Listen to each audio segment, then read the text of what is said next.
이제 예수님께서 말씀하신 팔복 여덟 번째 시간입니다. 팔복이니까 여덟 번째는 마지막이죠. 네, 다음 주까지 이 여덟 번째 이 복에 대한 내용을 좀 살펴보도록 하겠습니다. 오늘 10절부터 12절까지 읽었는데요. 10절에서 의를 위하여라는 이 표현은 11절에 가면 나로 말미암아, 예수님으로 말미암아죠. 같은 맥락으로 해석해 볼 수가 있습니다. 그러니까 의를 위하여 사는 삶이란 즉 예수 그리스도를 위한 삶이다라고 말할 수 있다라는 거죠. 그런데 예수님을 위해서 살면, 의를 위해서 살면 뭐가 있다고 말씀합니까? 오늘 제목처럼 핍박이 있다라고 말씀을 해요. 왜 그럴까요? 왜 예수님을 위해 살면, 그리고 의를 위하여 살면 우리 삶에 핍박이 올 수밖에 없을까요? 바로 이 세상이 예수님을 반대하기 때문입니다. 이 세상은 예수님을 그리 사랑하지 않기 때문이에요. 한번 생각해 보십시오. 우리가 그동안 7가지 복을 생각해 봤잖아요. 심령이 가난한 사람. 여러분, 세상에서 심령이 가난한 사람은 통하는 이야기입니까? 세상에서 마음이 가난한 자로 무언가를 필요로 하면서 무언가를 간구하는 자로 살아간다는 건 뭔가 지금 결핍이 있다는 거잖아요. 부족하다는 거잖아요. 세상에서 원하는 삶의 라이프 스타일은 절대 아닙니다. 세상이 바라고 세상이 추구하는 방식이 절대 아닐 거예요. 또 온유한 사람은 복이 있다라고 말씀했어요. 근데 여러분, 온유하다라는 것은 우리가 전에도 살펴봤지만 하나님의 말씀에 대해서 예, 아멘이라고 대답하는 겁니다. 그런데 여러분, 온유하다라는 것은 결국 하나님 말씀에 대해서 무조건적으로 순종하는 반응을 보이는 거잖아요. 세상에서 세상의 가치로 볼 때, 힘의 논리로 볼 때는 이거는 말이 안 되는 얘기예요. 뭐하러 하나님의 말씀이며 예하고 아멘하고 오케이 하며 나아가야 되냐? 우리가 한번 때로는 내가 원하는 대로, 내 방식대로, 내가 꿈꾸는 대로, 내가 계획한 대로 살아야지 무슨 하나님의 말씀이 그렇게 중요하냐? 여러분, 많이들 아시겠지만 니체라는 사람이 힘의 철학이라는 것을 주장했어요. 힘의 철학, 힘이 있어야 된다는 얘기입니다. 그리고 이 강의가 상당히 많은 사람들에게 좋은 호응을 얻었거든요. 세상이 바라는 건 이런 거예요. 힘을 갖는 거, 더 많은 힘을 갖고 더 강한 힘을 갖는 게 세상이 추구하는 삶의 방식이라고요. 그런데 예수님은 뭐라고 말씀해요? 온유해야 된다. 그 사람이 복이 있다라고 말씀하니 당연히 세상의 논리에는 어울리지 않는 얘기죠. 의에 줄이고 목이 마른 삶을 살래요. 의에 줄이고 목이 마르다. 여러분, 줄이고 목 마른 삶 살면 이거 복된 겁니까? 이거는 뭔가 망한 거 아니에요? 뭔가 부족한 삶 아닙니까? 뭔가 더 필요한 삶이잖아요. 돈도 더 많이 벌기 위해 노력하고 돈도 더 많이 벌고 더 부자가 되고 더 잘 살고 더 건강하게 오래 사는 게 세상에서 말하는 복이란 말이에요. 그런데 의에 줄이고 목이 마르대요. 돈에 줄이고 목 마른 게 아니라 의에 줄이고 목이 마른 삶, 세상이 원하는 요구하는 그런 삶은 절대로 아닐 겁니다. 여러분 보십시오. 이런 삶들, 의를 위하여 그리고 그리스도를 위하여 사는 사람에게 핍박이 있다라는 것을 가장 마지막에 둔 이유가 바로 여기에 있는 거예요. 그러니까 앞서 우리가 얘기했던 7가지 복대로 살려고 하면 필연적으로 세상의 논리와는 어울리지 않으니, 세상의 가치관과는 너무나 정반대되는 삶이니 세상이 좋아하지 않는 거죠. 좋아하지 않는 걸 넘어서 핍박할 거란 말이에요. 그러니 이런 핍박을 받는 자가 복이 있다라는 것을 가장 마지막에 배치를 해두고 있다라는 겁니다.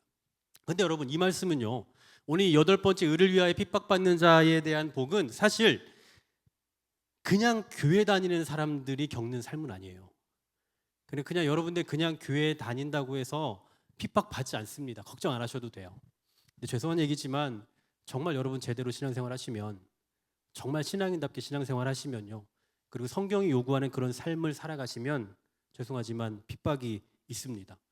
신앙인대로, 신앙인처럼 제대로 된 신앙인, 세상에서 향기 나는 신앙인으로 살아가면 어쩔 수 없이 이러한 삶의 내용, 핍박을 받을 수밖에 없다라는 거예요. 그렇다면 예수 믿는 사람이 의에 줄이고 의를 위하여 살아가는 사람이 박해를 받는다는데 그 박해의 내용은 뭘까요? 오늘 11절 말씀 한번 보시겠습니까? 나로 말미암아 너희를 욕하고 박해하고 거짓으로 너희를 거슬러 모든 악한 말을 할 때에는 너희에게 복이 있다라고 말씀해요. 자, 의를 위해 살다 보면 만나게 될 그 핍박을 2가지로 이야기하고 있는데요. 그 중에 첫 번째는 욕입니다. 너희를 욕하고라고 얘기해요. 여러분, 욕이라는 건 비방하는 말이잖아요. 비난받는 말이잖아요. 그런데 이런 말들을 들을 수밖에 없다라는 얘기예요. 실제로 성경에는 의를 위해 살아간다는 이유 때문에 이러한 욕을 받고, 그리고 이런 그 핍박, 욕과 욕으로 관련된 그리고 입으로 비난하는 그런 이야기들을 듣는 경우들이 많이 있죠. 대표적으로 예수님일 겁니다. 여러분, 예수님은 정말 욕을 많이 먹으셨어요. 욕을 많이 먹으면 오래 산다는데 예수님은 욕을 정말 많이 먹으셨는데 많이 사시지 못하셨네요. 근데 예수님은 어쨌든 정말 욕을 많이 먹으셨어요. 왜 예수님 욕을 먹었냐? 솔직히 여러분 살다 보면 욕 많이 먹는 사람들은 욕 먹을 짓을 해요. 그죠? 네, 그런 게 솔직히 있어요. 솔직히 얘기해서 그런 게 있거든요. 근데 예수님은 욕 먹을 짓을 하셔서가 아니에요. 반대로 예수님은 의로운 삶을 사셨어요. 의를 위하여 사셨다고요. 그랬더니 예수님이 욕을 먹어요. 마태복음 11장 19절 예수님 이렇게 말씀합니다. 인자는 와서 먹고 마심에 말하기를 보라 먹기를 탐하고 포도주를 즐기는 사람이요 세리와 죄인의 친구로다 하니 지혜는 그 행한 일로 인하여 옳다함을 얻느니라. 자, 예수님은 그 당시에 종교 지도자라고 하는 바리새인들과 완전히 상반되는 길을 가셨어요. 그 당시 바리새인들, 그러니까 종교 지도자들은 뭔가 이렇게 좀 선한 사람들, 선한 친구들과 함께 어울려야 된다라는 인식이 있어요. 그러니까 종교 지도자로서 사람들에게 본이 되고 또 어떤 행동이나 모든 언행에 있어서 본이 되는 사람이라면 뭐 세리, 죄인들 이런 사람들하고 같이 밥 먹지 말고 함께 어울리면 안 된다라고 생각했다라는 거죠. 근데 예수님은 언제나 그런 사람들과 함께 식사하고 그런 사람들을 대변하시고 그런 사람들의 친구가 되셨어요. 그러니 바리새인들이 예수님을 비난하는 겁니다. 뭐라고 비난하느냐? 마태복음 9장 11절 같이 읽습니다. 바리새인들이 보고 그의 제자들에게 이르되 어찌하여 너희 선생은 세리와 죄인들과 함께 잡수시느냐? 왜 예수님은 세리와 죄인들과 같이 밥 먹냐 이거예요. 왜 같이 밥을 먹냐고요? 여러분 우리는 이게 너무 감사한 거잖아요. 예수님이 정말 연약한 사람들과 함께 식사하시고 함께 교제한다는 게 얼마나 감사하고 멋진 일입니까? 그런데 그 당시 종교 지도자들은 예수님을 향해서 왜 당신은 죄인들과 세리들과 밥을 먹습니까? 라고 따져요. 이에 대해서 예수님이 그 유명한 말씀을 하시죠. 마태복음 9장 12절 13절 같이 읽습니다. 시작. 예수께서 들으시고 이르시되 건강한 자에게는 의사가 쓸데없고 병든 자에게라야 쓸데있느니라. 너희는 가서 내가 긍휼을 원하고 제사를 원하지 아니하노라 하신 뜻이 무엇인지 배우라. 나는 의인을 부르러 온 것이 아니요 죄인을 부르러 왔노라 하시니라. 아멘. 나는 이 일을 위해서 왔다 이겁니다. 건강한 자에게는 의원이 쓸데없기 때문에 이 죄인들을 구원하기 위해서 내가 왔다 이 얘기예요. 그래서 나는 계속 이 길을 갈 테니까 니들 짓거리려면 계속 짓거려라. 아니면 니들 그냥 입 다물어라. 나는 계속 이걸 가겠다 라고 말씀하신 거죠. 그럼에도 이 사람들은 끊임없이 예수님을 욕해요. 이것뿐입니까? 예수님이랑 해서 귀신 들렸다, 신성 모독을 한다, 뭐 별의별 욕들을 다 해요. 예수님은 끊임없이 욕을 먹으셨습니다. 세례 요한도 마찬가지입니다. 의인의 길을 걸었던 세례 요한도 이 욕을 피할 수 없었죠. 마태복음 11장 18절 예수님 세례 요한에 대해서 이렇게 말씀합니다. 요한이 와서 먹지도 않고 마시지도 아니하며 그들이 말하기를 귀신이 들렸다 하더니. 세례 요한은 먹지 않았어요. 잘 먹지 않았습니다. 먹지 않았더니 귀신 들렸대요. 분명히 많이 먹었어도 귀신 들렸다고 했을 겁니다. 다른 걸 먹으면 저걸 먹는다고 귀신 들렸다고 할 거고 이걸 먹으면 이걸 많이 먹는다고 귀신 들렸다고 얘기했을 거예요. 그냥 무조건 귀신 들렸다. 정상이 아니다. 일단 욕부터 하고 보는 거예요. 사도 바울은 어떻습니까? 바울이 하나님의 말씀에 붙잡혀 복음을 전하자 유대인들이 바울을 시기하고 비난하며 이렇게 말해요. 사도행전 18장 6절 상반절 그들이 대적하여 비방하거늘이라고 말씀해요. 여러분 방금 우리 세 명의 인물만 살펴봤지만 예수님 그리고 세례 요한 사도 바울 여러분 이분들이 왜 사람들로부터 욕을 먹은 줄 아십니까? 왜 욕을 먹었을까요? 자기들과 다르기 때문이에요. 자기들과 같은 길을 가지 않기 때문에 자기들을 지지해주지 않기 때문에 전혀 다른 길을 가는 그 모습이 그냥 꼴보기 싫었던 겁니다. 여러분 세상에서도 친구를 사귀고 아니면 거리를 두는 이유가 아주 간단해요. 나랑 비슷하면 친구예요. 근데 뭔가 나랑 너무 다르다. 예를 들면 나는 공부를 정말 못하는데 쟤는 공부를 너무 잘하면 그냥 재수 없어요. 그냥 그 자체로. 나는 좀 악한데 나는 조금 사람 자체가 조금 나쁜데 쟤는 너무 착해요. 그냥 보기 싫어요. 자기와 같거나 자기와 비슷한 길을 가면 내 편이라고 생각하지만 나와 너무 다른 길을 가면 그냥 그게 싫은 겁니다. 바리새인들과 그 당시 유대인들이 예수님과 세례 요한 사도 바울과 같은 이 의로운 길을 걸어가는 사람들을 향해서 비난했던 이유는 바로 그냥 이거예요. 다른 게 없어요. 뭐 그분들이 윤리적으로 비난받아야 할 일을 했기 때문이 아닙니다. 그냥 자기들과 다르기 때문에 그래서 비난받아야 된다고 하는 거예요. 우리를 지지해줘야 되는데 우리를 지지하지 않으니 니들은 나쁜 사람이다. 이렇게 말하는 거죠. 결국 우리가 윤리적으로나 도덕적으로 비난받을 일을 하면 안 되죠.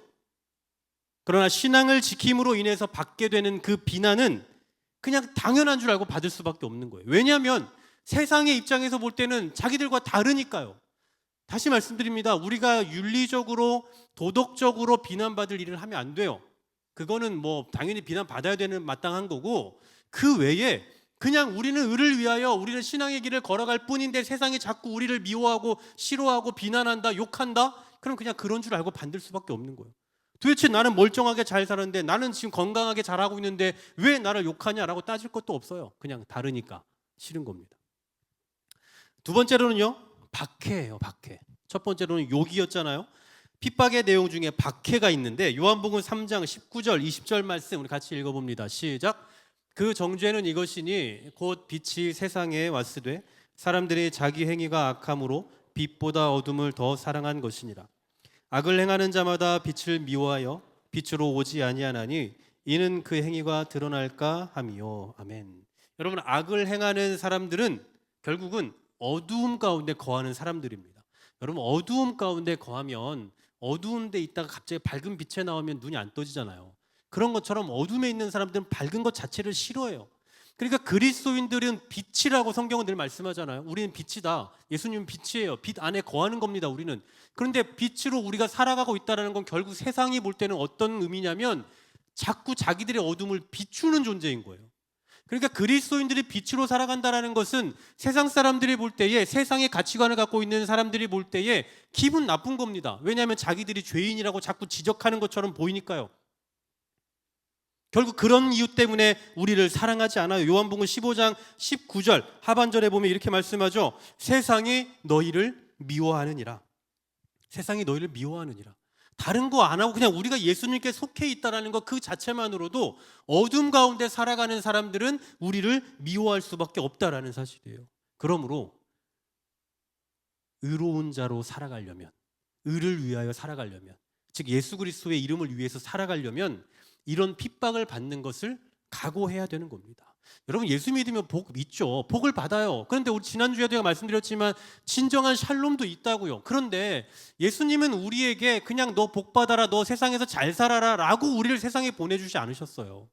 정말 제가 죄송하다라고 계속 말씀드리지만 예수님을 제대로 믿으면 이 세상에 살아가는 동안에는 핍박을 어쩔 수 없이 받을 수밖에 없다고요. 욕을 먹을 수밖에 없다고요. 하지만 이렇게 박해만 받는다고 하면 누가 이 길을 갑니까? 제가 오늘 여러분 박해가 있습니다, 핍박이 있습니다 하고 끝내버리면 다음 주도 교회 나오지 말아야 되나?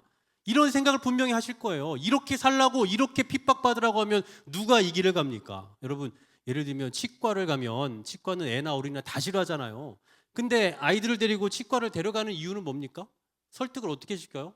이거 치료 안 하면 나중에 더 아프다라고 말하는 거잖아요. 더 아프기 때문에 더 아프기 이전에 치료를 받기 위해 가는 거예요. 그러니까 가서 치료를 받아야 비록 지금 아플 수 있지만, 당장은 아프지만 나중에 더 큰 이 아픔을 막기 위해서는 지금 치료를 해야 되는 거잖아요. 그런 것과 동일한 거예요. 의를 위해서, 주를 위해 살아가는 삶도 역시나 예수를 위해서 살아가면, 세상에서 믿음 가지고 살아가면 고난이 있어, 고난만 있어 라고 말하면 아무도 이 길을 가지 않을 거라고요. 의를 위한 삶을 살고 주를 위한 삶을 살면 세상에서 박해가 있지만 그러나 하늘에 상급이 있다라고 말씀하는 거예요. 그냥 박해가 있다, 너희는 죽어야 돼가 아니라 박해가 있지만 그것을 받으면 받을수록 너희에게 하늘에 상급이 있다. 그러니 기뻐하라 라고까지 위로하고 계시는 거예요. 제가 최근에 오래전 고인이 되신 한국교회 많은 목회자들이 가장 존경하는 목사님 중에 한 분인 옥하는 목사님의 이 살아생전의 설교를 좀 몇 편 들었는데, 그분이 막 열정적으로 그 특유의 열정적인 그게 있거든요. 근데 너무나 막 속상해하면서 메시지를 전하는데 그 메시지 내용이 그런 거예요. 본인은 하늘에 상급이 없을까 봐 너무 두렵다는 거죠. 자기가 정말 오랫동안 너무나 우리 한국교회 거장과 같이 이 제자 훈련을 뿌리내린 너무나 귀한 목사님인데, 자기는 이미 강남에 큰 교회를 이뤘고 그리고 많은 사람들을 제자 훈련에서 길러냈고 그들로부터 존경받고 존중받고 사랑도 너무나 많이 받아서 난 세상에서 상급을 다 받은 것 같다. 그래서 나는 하나님 나라 가서 받을 상급이 없을 것 같다. 난 너무 두렵다. 오히려 막 정말 작은 교회에서 너무 애쓰고 고생하는 그런 목사님 난 부럽다. 이런 취지의 말씀을 막 하세요. 목회의 말년에 자기의 삶을 한번 깊이 되돌아봤겠죠. 그리고는 이제 하늘의 상급을 쌓을 기회가, 그 시간이 자기에게 현저히 부족하다는 것을 깨달았을 거예요. 그래서 정말 막 피를 토하는 심정으로 막 열을 내면서 너무 아쉬워하면서 그런 말씀을 전하는 걸 봤어요. 제가 그걸 들으면서 과연 나는 아직 젊고 한창인데 나는 과연 하늘 상급에 대해서 얼마나 관심을 가지고 내가 지금 목회하고 살아가고 있는가를 돌아보지 않을 수가 없었습니다. 여러분, 요즘같이 이미지를 중시하는 시대, 세상에서 밖에서 누군가에게 욕먹는 거 여러분 용납되지 않죠. 밖에서 내 이미지에 대해서 누군가 깎아내리고 나를 욕하는 거 여러분 그거 누구도 받아들일 수 없습니다. 우리가 전도하는 것도 그런 거 아닐까요? 여러분, 우리 지난주에도 전도해 보셨고 자주 전도하셔서 아시지만 여러분, 전도하러 나가면 사람들이 우리를 막 환영해 주고 좋아해 주나요? 우리가 전도를 꺼려하는 이유가 바로 그런 거 아닐까요? 나갔을 때에 누구나 다 우리를 환대해 주고 우리를 좋아해 주고 우리 앞에 와가지고 나오셨어요, 고생하십니다 이러면서 우리를 막 반가워해 주면 누가 전도 안 합니까? 근데 나가면 누구나 다 우리를 싫어하고 이걸 줘도 안 받고 그냥 훅 지나가고 약간 경멸하는 듯한 눈빛을 쳐다보고 가는, 그게 얼마나 인간인지라 힘들 거 아니에요. 여러분, 이런 세상 속에서 우리가 욕을 먹거나 누군가에게 나쁜 이미지를 받으면서 살아가는 거 너무나 힘들다고요. 그러니 그런 게 자체가 너무나 싫고 힘들다 보니까 오늘 예수님께서 네가 세상에서 박해를 받고 욕을 먹고 핍박을 얻으면 그만큼 하늘의 상급이 있다 아무리 말씀하셔도요, 그게 우리에게 그냥 추상적으로 다가오는 거예요.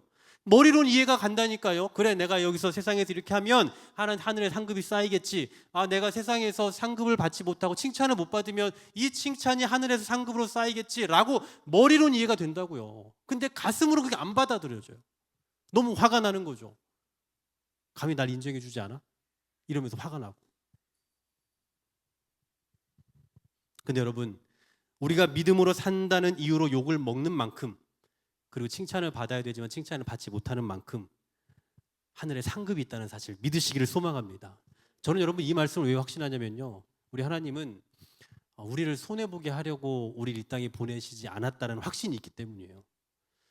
지난주에 우리 이제 전교인 전도의 날로 해서 전도를 나갔는데 저희 아이들도 이렇게 전도를 다 요즘 나가고 있어요. 나가서 뭐 지들끼리 어디 가서 뭘 하고 있는지 모르지만 막 물티슈 가져가서 전도지 가져가서 막 나누고 해요. 네, 우리 아이들도 하고 있다는 거 여러분, 네, 기억하십시오. 열심히 해요. 열심히 막 전달을 하고 이러고 와요. 근데 그날 끝나고 저희 지아가 1,000원짜리 하나 가지고 왔어요. 뭐냐 그랬더니 뭐 지나가는 분이 누가 주셨대요. 왜 줬겠습니까? 예수 믿는 분이겠죠. 예수 믿는 분이 아이고 애가 이렇게 전도를 하네 하면서 예쁘니까 용돈을 주셨겠죠. 네. 근데 이제 제가 그걸 보면서 이를 상상을 해봤어요. 이제 예수 믿는 사람이니까 그렇게 칭찬하면서 예쁘게 봐주셨겠지만 그 지나가는 사람들 중에는 누군가는 무슨 앵벌이 하는 것도 아니고 뭐 하는 짓이라고 아주 불쾌하게 나쁘게 생각할 사람도 있지 않겠어요? 그럼 그런 누군가가 나쁜 마음을 먹고 이 아이들에게 함부로 하거나 할 수도 있겠다라는 생각이 들더라고요. 그 만약에 저희 자녀가 용돈을 받아온 게 아니라 반대로 욕을 먹고 와서 상처를 받아서 왔으면 제가 어떻게 했을까요? 롯데마트 데려가는 거예요. 가는 거예요. 바로 롯데마트 가는 거죠. 가서 자, 골라라. 갖고 싶은 거 골라. 여러분, 칭찬받았을 때는 1,000원짜리 갖고 왔거든요. 욕 먹고 오면은요, 아버지가 10,000원, 20,000원 아무것도 아니에요. 그 욕 먹고 온 거 위로해 주기 위해서 너 괜찮아. 너 너무 잘했어라고 칭찬해 주고 싶어서 10,000원, 20,000원짜리 아무것도 아니라고요. 칭찬받는 게 낫습니까? 욕 먹는 게 낫습니까? 네. 결과적으로 볼 때 욕 먹는 게 나은 거 아니에요? 여러분, 저는 이게 하나님의 마음이 아닐까라는 생각을 해본 거예요. 그날 하나님 이러시지 않겠냐라는 거예요.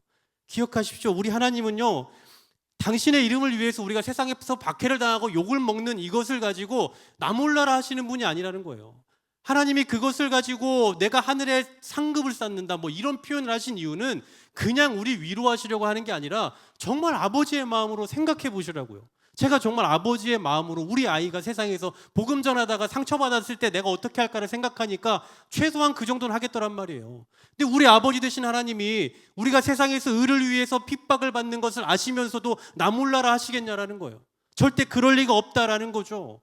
여러분 하나님의 사랑 아시잖아요. 하나님의 사랑의 속성을 아시는데 그 하나님이 이렇게 쉽게 그냥 나 몰라라 하실 분 아니라는 거 잘 알지 않습니까? 사랑하는 여러분, 정말 예수님의 이름을 위해 살아가다 보면 손해가 있습니다. 박해를 받을 수도 있어요. 정말 그렇습니다. 저는